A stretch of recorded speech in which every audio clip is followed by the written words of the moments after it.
예수께서 승천하실 기약이 차감해 예루살렘을 향하여 올라가기로 굳게 결심하시고 사자들을 앞서 보내시며 그들이 가서 예수를 위하여 준비하려고 사마리아인의 한 마을에 들어갔더니 예수께서 예루살렘을 향하여 가시기 때문에 그들이 받아들이지 아니하는지라.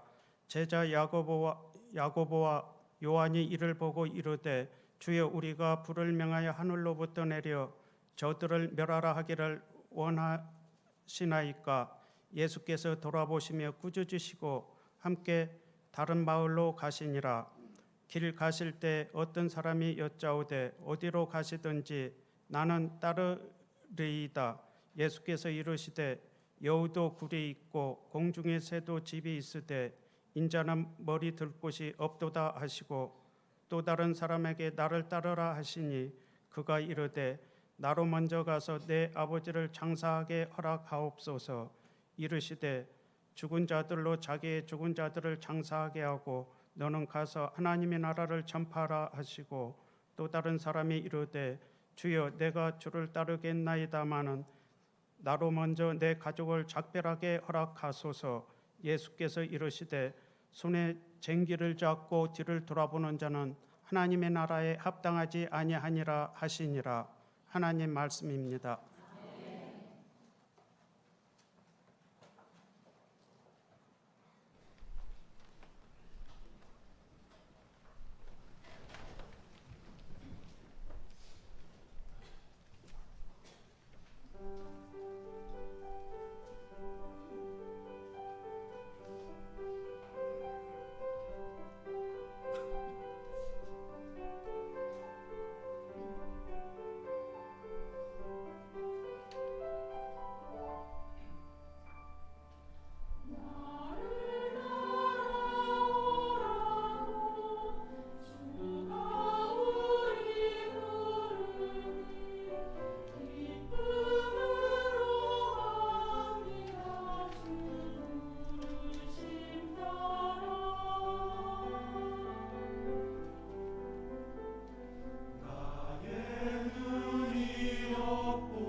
우리 예수님은 메시아 그리스도이시죠.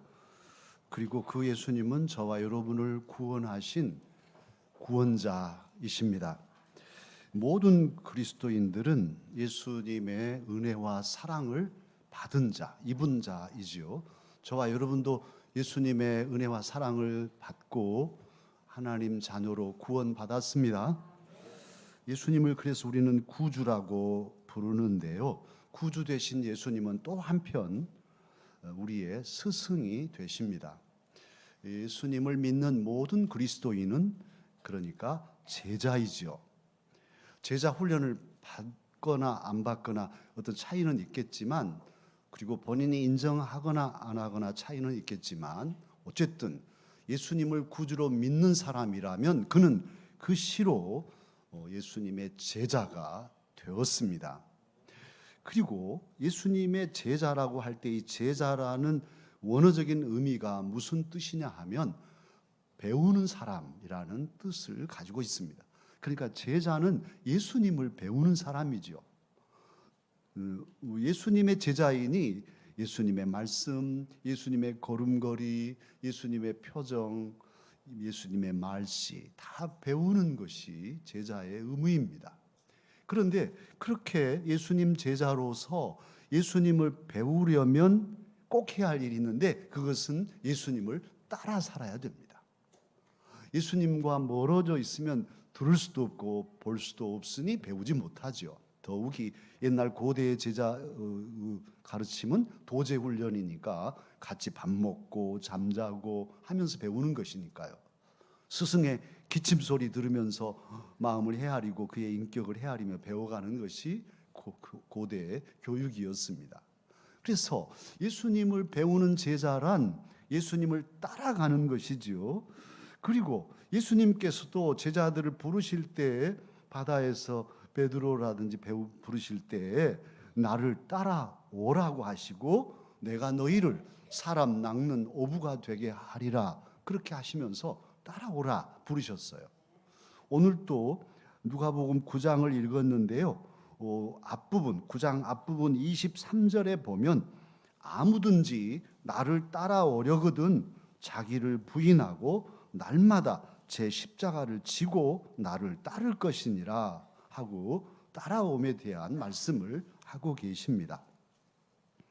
저와 여러분도 제자로서 예수님을 따라 살아야 되는데, 예수님을 주님으로 믿고 따르는 그 삶이란 스승이신 예수님의 삶과 죽음과 또 승천하셔서 누리시는 영광까지도 제자인이 다 함께 참여한다는 의미를 가지고 있습니다.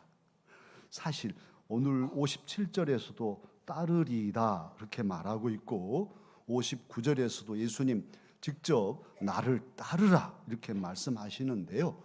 이 따르라고 하시는 이 원어의 의미는 무엇이냐 하면 함께 길이라는 단어가 합쳐져서 따르라는 그런 말로 표현되고 있습니다. 그러니까 스승을 따라간다는 것은 함께 길에 서는 것, 길을 가는 것이죠. 예수님의 제자로서 예수님을 따른다는 것은 예수님 가신 그 길을 우리도 함께 걸어가는, 예수님의 길이 십자가의 길이면 우리도 그 십자가의 길을 같이 가고, 예수님의 길이 부활 승천의 길이면 그 길도 함께 가는, 이게 제자의 길입니다. 제자의 도입니다. 예수님의 은혜와 사랑을 받은 제자로서 저와 여러분, 예수님의 고난과 수치와 죽으심에 동참할 뿐 아니라 부활과 승리, 그리고 하나님 나라에서 영원히 누리는 그 생명과 영광에도 동참하는 자격이, 또 의무가 주어져 있습니다. 저와 여러분이 지칠 때, 그리고 쓰러져 울 때 누가 우리 곁에 있나요? 사실은 사랑하는 가족도 내 곁에 없을 수 있어요. 또 오지 못하는 그런 자리가 있어요. 그런데도 우리 예수님은 함께 오셔서 내 곁에서 함께하고 우리를 돕고 계십니다. 사실 슬프고 아프고 두려울 때, 정말 앞이 막막할 때, 아무도 내 곁에 없는 것처럼 느껴질 때에도 믿음의 눈을 뜨고 보면 바로 내 곁에 얘야 내가 너와 함께 한다고 우리 주님이 함께하고 계십니다. 그리고 그 주님은 이제 역으로 주님이 아프시고 예수님께서 슬프시고 예수님께서 눈물 흘리실 때가 있는데 그런 자리에 제자인 저와 여러분이 그 곁에 함께 있기를 원하십니다. 주님께서 고난당하시고 수치와 또 매맞음과 죽임을 당하시는 그 십자가 지시는 자리에도 저와 여러분이 함께 십자가 지며 있기를 제자로서 따르기를 원하고 계십니다. 그뿐 아니라 마침내 부활하시고 승천하시고 승귀하셔서 하나님 보좌 우편에서 하늘 영광을 누리실 때에도 제자인 저와 여러분이 함께 그 길을 따라서 예수님과 함께 영원한 생명을, 영원한 영광을 영원히 누리기를 원하고 원하십니다. 그러기에 모든 그리스도인은, 예수님을 믿는 그리스도인은 예수님을 따라 살아야 되는데요. 바로 이 우리의 영원한 스승이신 예수님께서 오늘 본문에는 예루살렘에 올라가십니다. 예수님은 33세를 사셨는데 30년 동안 집에서 한 인간으로서의 모든 한 세대가 30년이잖아요. 한 삶을 그렇게 고스란히 사셨습니다. 사생활을 하셨어요. 그리고는 3년 하나님의 뜻을 이루기 위해서 공적인 메시아의 사명을 감당하셨는데 그게 3년입니다. 그래서 예수님은 예루살렘을 3번 유월절을 지키러 가셨고 그 사역 중에 마지막 유월절, 3번째 유월절에 유월절 어린 양처럼 십자가에 달려 죽으시죠. 오늘 지금 예수님은 3번째 유월절을 지키러 예루살렘을 올라가십니다. 그런데 예수님께서는 지나가시는 길이 사마리아 지역입니다. 사마리아를 통과하고 계십니다. 대부분 유대인들은 사마리아 지역을 우회하는데 예수님은 그리 지나가셔요. 사마리아 사람들은 유대 사람들을 아주 싫어합니다. 오늘 또 예수님 지나가신다니까 예루살렘 간다니까 배척하잖아요. 왜냐하면 이스라엘은 우리나라처럼 북한과 남한이 나누어져 있는 것처럼 같은 민족이지만 북쪽 이스라엘, 남쪽 유다로 왕조가 나누어져 있었습니다. 근데 북왕조는 예루살렘에 오지도 않고 자기들끼리 베델에 제단을 쌓고 대부분 우상을 많이 섬겼습니다. 그러다가 하나님께 먼저 매맞고 아수르에게 멸망을 당하죠. 그런데 소위 세계사의 아시리아, 이 아시리아는 아주 잔인한 민족들인데 어떤 정책을 썼냐 하면 식민지의 사람들의 순수 혈통을 섞어버렸습니다. 그래서 민족의식을 약화시켰어요. 그래서 이민족을 투입시켜가지고 그냥 혼인을 막 섞어서 하니 혈통이 이스라엘 순수 혈통이 아닙니다. 또 우상 숭배하고 이방 신들을 섬기니 신앙도 이제 짝퉁 신앙이 돼버렸습니다. 그런 사람들로서는 항상 열등의식이 있죠. 예루살렘 정통 신앙을 지키는 유대인들하고는 격을 두고 있고 또 예루살렘 중심의 유대인들로서는 저 사마리아 사람들은 이 아주 못된 정말 가짜 신앙인들이고 혈통도 우리와 같지 않는 사람이라고 배관시하고 천시하고 그렇게 상종하지 않고 살았던 것이죠. 그래서 예루살렘에서 갈릴리를 간다든지 갈릴리에서 예루살렘으로 오려면 이 사마리아 지역을 비켜서 요단강 건너가지고 다른 저쪽 동편의 이방 땅을 지나가지고 우회해서 이렇게 다니곤 했습니다.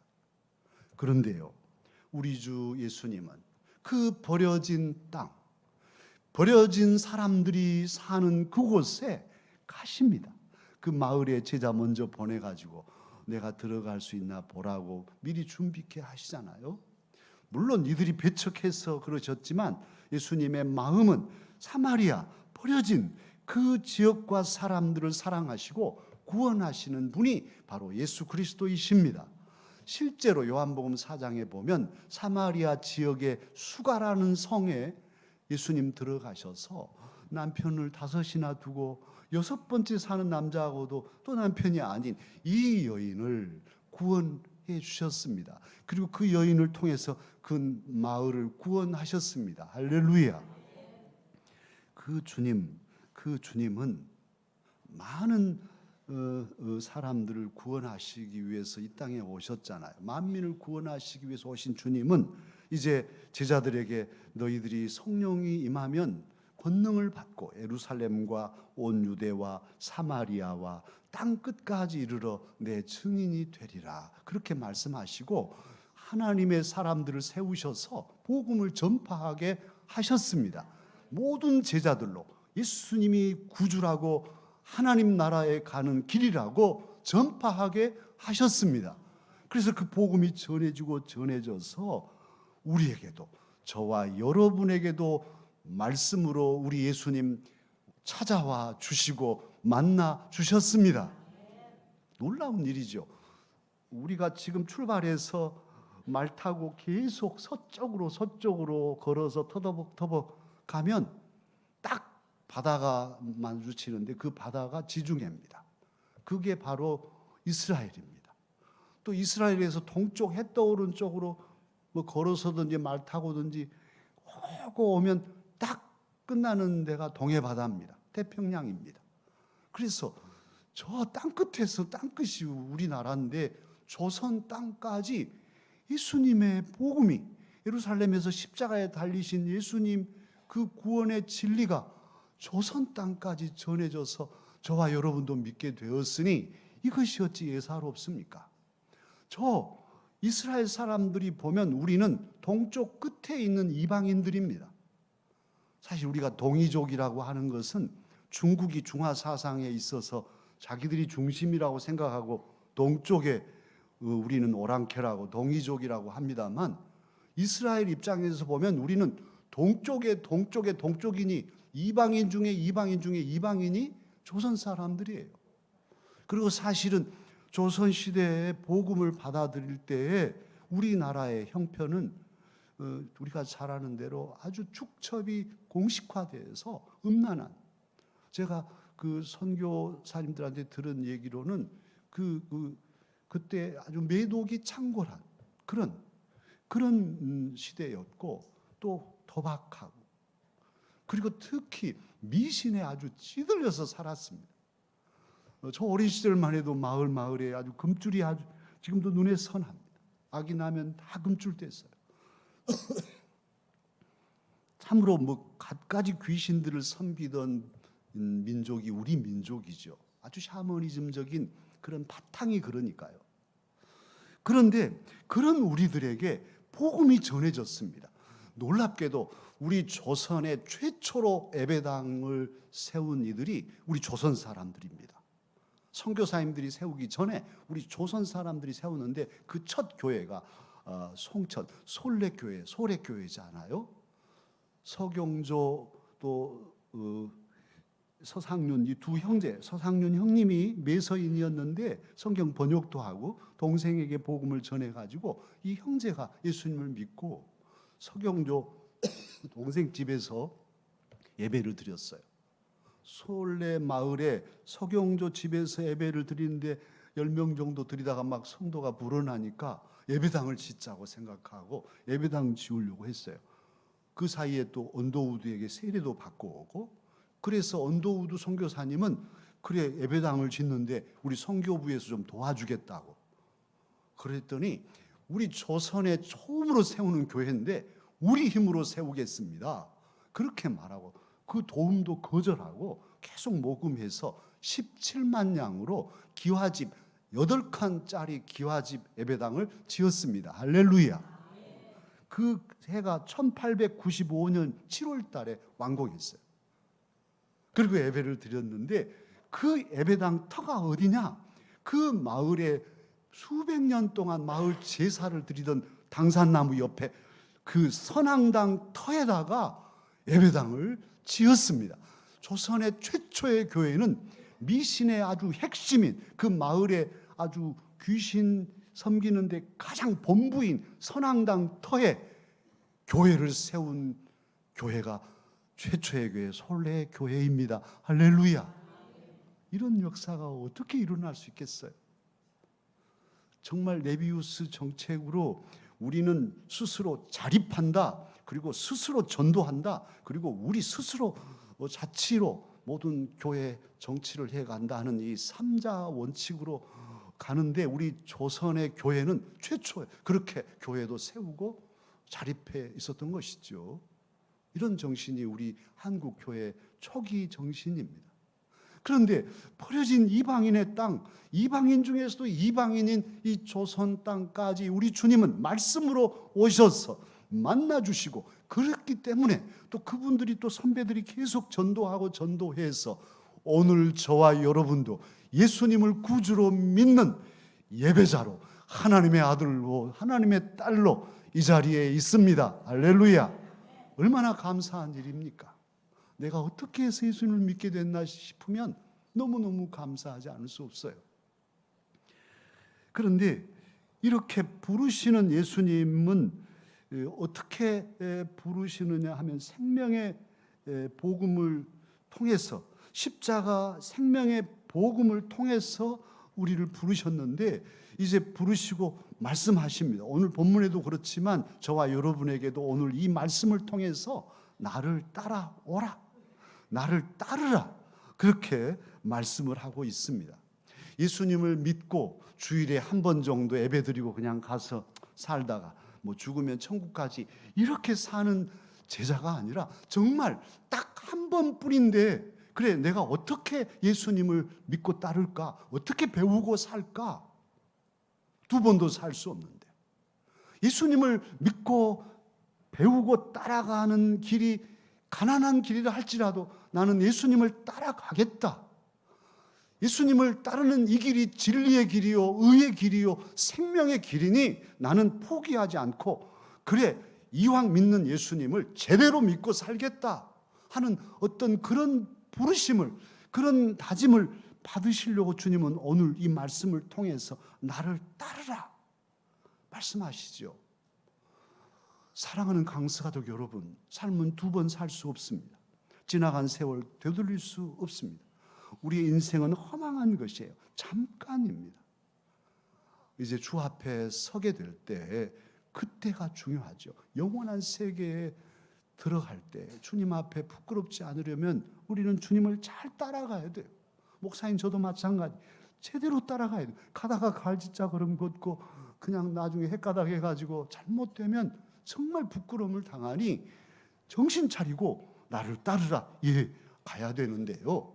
오늘 본문 말씀 보면 어떻게 따라가야 할까를 주님은 말씀하고 계세요. 주님께서 보여주신 제자들의 반응은 여러 가지 있죠. 주님 앞에서 여러 사람들이 반응을 보이는 것을 누가를 통해 기록하게 하시고 오늘 저와 여러분에게 들려주시니까요. 오늘 말씀 57절에 보면 예수님께서 길을 가시는데 오라고도 안 했는데 어떤 사람이 말합니다. 예수님 어디로 가십니까? 어디로 가시는지 제가 따라갈게요. 보니까 이 고민이 없는 그런 그 청이에요. 예수님께서 딱 제자들 데리고 이렇게 다니시니까 좋아 보였든지, 또 기적도 행하시니 보기도 너무 좋았던 것이죠. 그래서 나도 따라가야지 이렇게 하고 지금 말한 것이니까요. 예수님 제자로 사는 삶이 어떠한가를 이 사람은 모르는 것이죠. 그래서 예수님은 그에게 대답하십니다. 58절의 대답인데요. 우리 함께 읽어볼까요? 다 함께 58절 읽겠습니다. 예수께서 이르시되 여우도 굴이 있고 공중의 새도 집이 있으되 인자는 머리 둘 곳이 없도다 하시고. 그래, 나는 머리 둘 곳도 없는데 나 따라 그래도 오겠어? 모르겠어요. 이 사람이 그래도 가겠습니다 했을지 어떨지는 나와 있지 않아요. 그러나 아주 충격이었을 거예요. 하고 머뭇거렸을 거라고 봐요. 그런데요, 이번에는 예수님께서 자청하십니다. 59절에 또 다른 사람에게는 예수님이 직접 또 말씀하시기를 나를 따르라 또 이러시네요. 참 이상하시죠. 그런데 그렇게 말씀하시니까 이 사람 충격이었겠죠. 갑자기 서 있는데 나를 따르라 그러니까 멍한데 이 사람은 뭐라 하냐면 또 하필이면 그날 아버지께서 그 사람의 아버님께서 별세하셨나 봐요. 예수님 다 좋은데요, 제 따라갈 텐데요, 우리 아버님이 돌아가셨거든요. 그래서 장례는 치르고 갈랍니다. 지금 그런 거예요. 자식의 도리로서 마땅하잖아요. 그리고 그것은 어떻게 연기할 수도 없는 그런 일이니 그렇게 말씀드렸습니다. 그리고 예수님 옆에 또 다른 사람, 그러니까 그에게 예수님은 말씀하시죠. 60절에 이르시되 죽은 자들로 자기의 죽은 자들을 장사하게 하고 너는 가서 하나님의 나라를 전파하라, 그렇게 말씀하셨어요. 아주 매정하게 단호하게 지금 따르도록 요청하시죠. 그러자 옆에 있던 다른 한 사람이 61절에서 또 나섭니다. 뭐라고 나서냐면 주님, 저도요 주님을 따르겠습니다. 따르고 싶어요. 그런데요 그래도 가족들하고 인사라도 하고 가야 되지 않겠어요? 하고 말합니다. 59절의 사람과 61절의 사람 두 사람의 공통점이 있습니다. 그것은 주님을 따르는 데 있어서 우선순위였어요.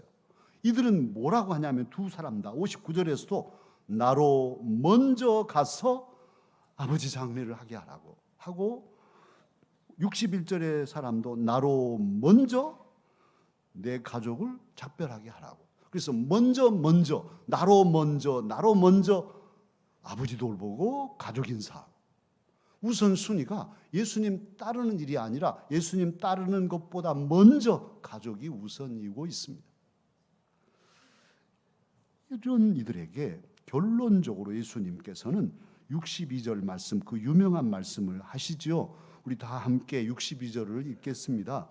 예수께서 이르시되 손에 쟁기를 잡고 뒤를 돌아보는 자는 하나님의 나라에 합당하지 아니하니라 하시니라. 아마 시골에 쟁기를 해보신 분들은 다 아시죠. 저도 어린 시절 쟁기질 몇 번 해보려다가 실패하고 그냥 못했어요. 쟁기질을 하려면 저 밭이랑 끝을 보고 그 갈 방향을 잡고 가야 돼요. 여기 보고 옆에 보고 뒤 보면 쟁기질이 뭐 삐뚤빠뚤해지는 거니까요. 뒤를 돌아봐서는 안 된다는 말씀인데요. 예수님의 이 말씀들을 종합하면은 예수님의 제자로 예수님을 따라 사는 삶이 결코 만만치 않다. 이건 쉽지 않을 길이다 하는 것을 알려주고 계시고, 그리고 또 주님은 뭘 말씀하시냐면 우선순위, 무엇보다 예수님을 따르는 사람은 무엇보다 예수님 따르는 일을 우선해야 한다 하는 것을 강조하고 계시고요. 그러니까 인정에 매이지 말고 단호하라고 말씀하고 계셔요. 그리고는 나를 따르라 그렇게 말씀하신 것이 바로 이게 나를 따르라는 그 명령이 현재형이에요. 지금 여기서 따르라는 거예요. 나중에 말고 공부하고요. 나중에 10년 후에 따르겠습니다. 뭐 사업도 좀 해보고 재미도 좀 보고는 그리고 노년에 주님 따를게요. 이게 아니고 지금 저와 여러분은 오늘 이 예배당 여기서 예배드리는 이 시간에 나를 따르라 지금 주님은 말씀하고 계셔요.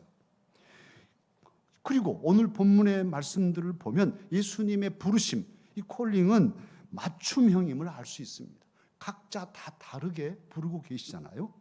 사실 제자들을 봐도 베드로 부르실 때 다르고 바울 부르실 때 다르고 마태 세관에 앉은 마태 부르실 때 다르고 바다에서 고기 잡던 야고보 요한 부르실 때 다르고 마가 부르실 때 다르고 누가 부르실 때 다르고 이 김 목사 부르실 때 다르고 여러 우리 장로님, 권사님, 집사님들 부르실 때 다 다르게 부르셨어요. 다 각자의 성향과 성격과 상황과 형편을 다 헤아리시면서 부르신 것이죠. 문제는 그렇게 부르실 때 공통된 점은 인정에 매이지 말고 시급히 결단하는 요청으로 우리를 부르셨어요.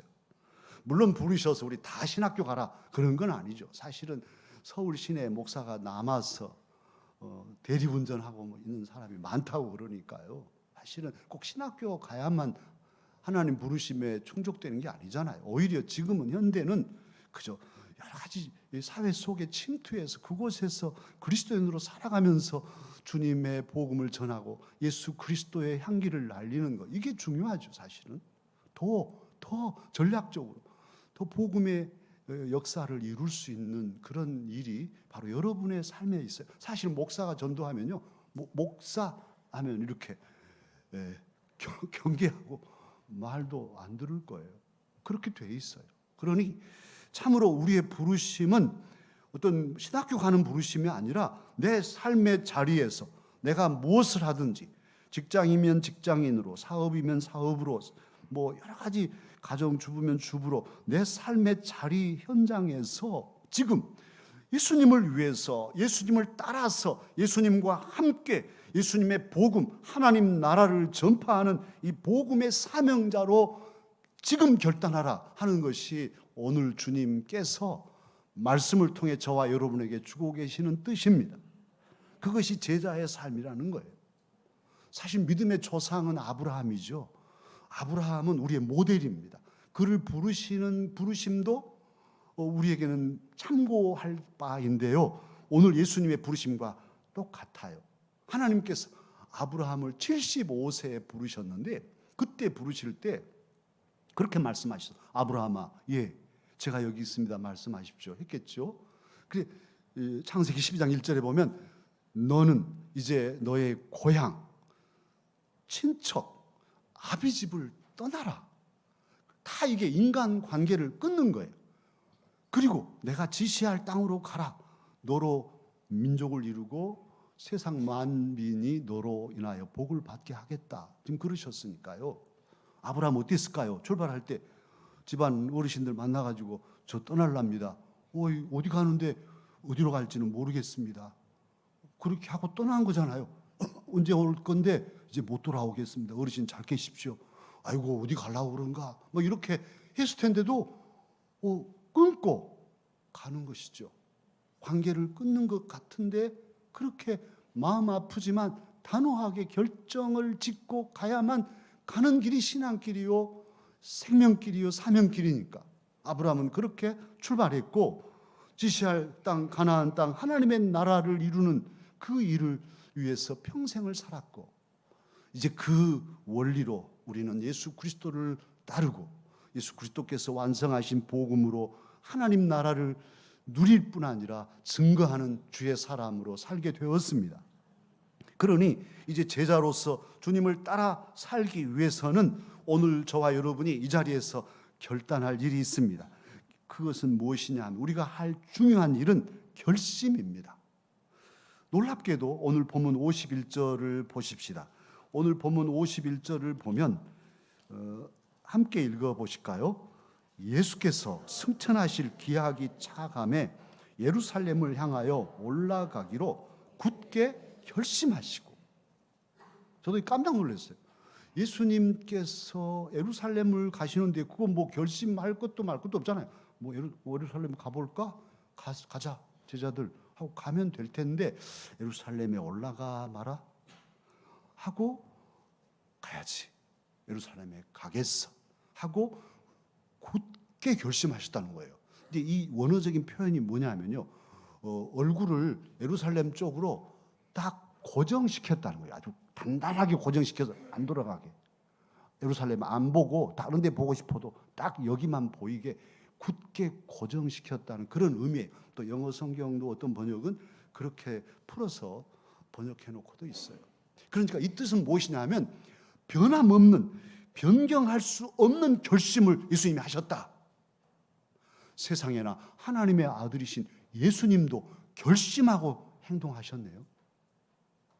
지금 예루살렘에 올라가시면 십자가에 달려 죽으시잖아요. 그래서 고민하고 당신으로서는 인간이시니까 또 한편은 그래서 결심하신 거예요. 내가 가야지. 굳게 결심했다는 거예요. 사랑하는 강서가족 여러분, 무슨 일을 할 때요, 저와 여러분이 무슨 일을 할 때 결심하고 하는 것과 원칙을 정하고 결심하고 하는 것과 그냥 대충 충동적으로 하는 것은 결과가 다르죠. 다른 사람들이 저렇게 가는데 보기 좋아 보이니까 간다든지, 극장에 가서 알라딘을 볼까 기생충을 볼까 하는데 저는 아직 둘 다 못 봤어요. 그런데 사람들이 다 기생충 본다고 그러니까 기생충 보니까 아이고 기생충에 감염되는 거 너무 괴롭고 힘들다고 어떤 분은 그러시더라고요. 알라딘 봤으면 재밌었을 텐데. 사람 따라가면 그때 그 기분으로 아무 생각 없이 별 생각 없이 하게 되면 후회하고 무슨 일을 하다가 힘들면 그냥 안 되고 뭐 귀농 전원에서 생활하고 또 유정란 그 계란 이렇게 해서 후라이해서 먹고 너무 좋고 그래서 귀농했더니만 아이고나 농사가 이게 쉬운 일이에요? 허리 부러질 일이지. 잡초 하루만 안 매도 그냥 막 키를 넘게 자라니 그냥 기겁하고 귀농했다가 돌아오는 사람도 많죠. 결심이 제대로 안 되니까. 결심은요, 어떤 목표를 정하면 내가 저걸 할 수 있어? 저기까지 갈 수 있을까? 가는데 장애는 뭐지? 정말 힘들겠네? 그래도 내가 참을 수 있나?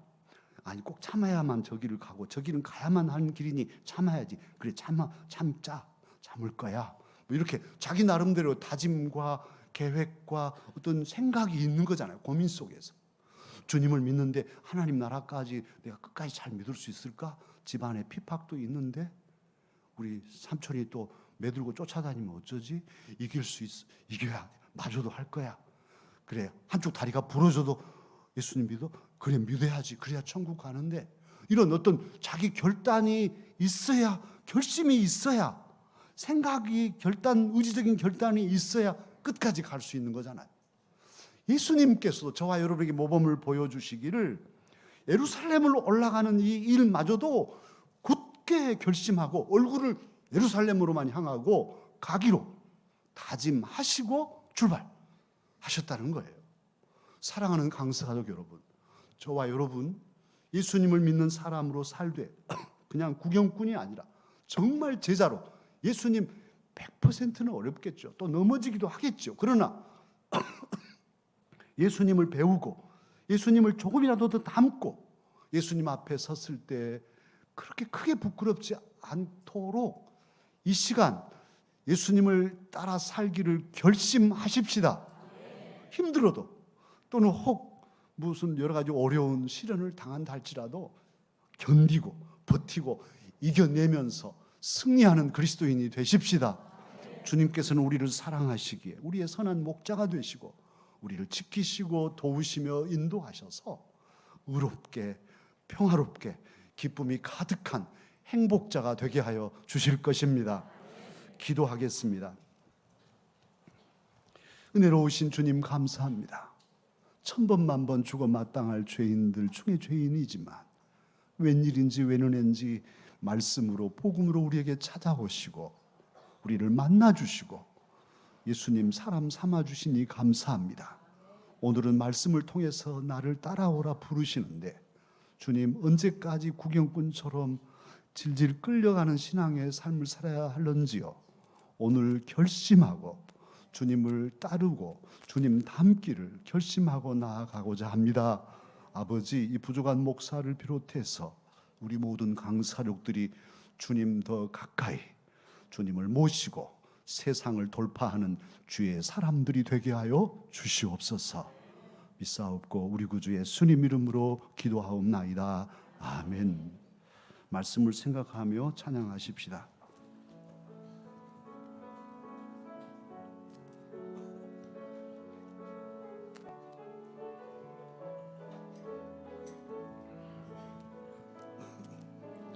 나 주님의 길을 가리라.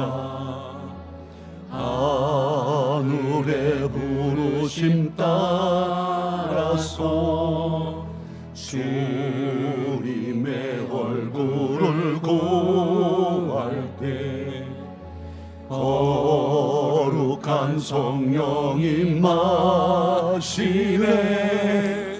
물과 피를 쏟으신 하나님의 어린 양 주님 사랑합니다. 오 주여 나를 보내소서. 주 위에 살리라 주 따라가리라 내 생명 다하여 주 복음 전하리 곧 승리하리라 그날은 오리라 난 결코 돌아서지 않으리. 나 주님의 길을 가리라 하늘의 부르심 따라서 주님의 얼굴을 구할 때 거룩한 성령이 마시네 물과 피를 쏟으신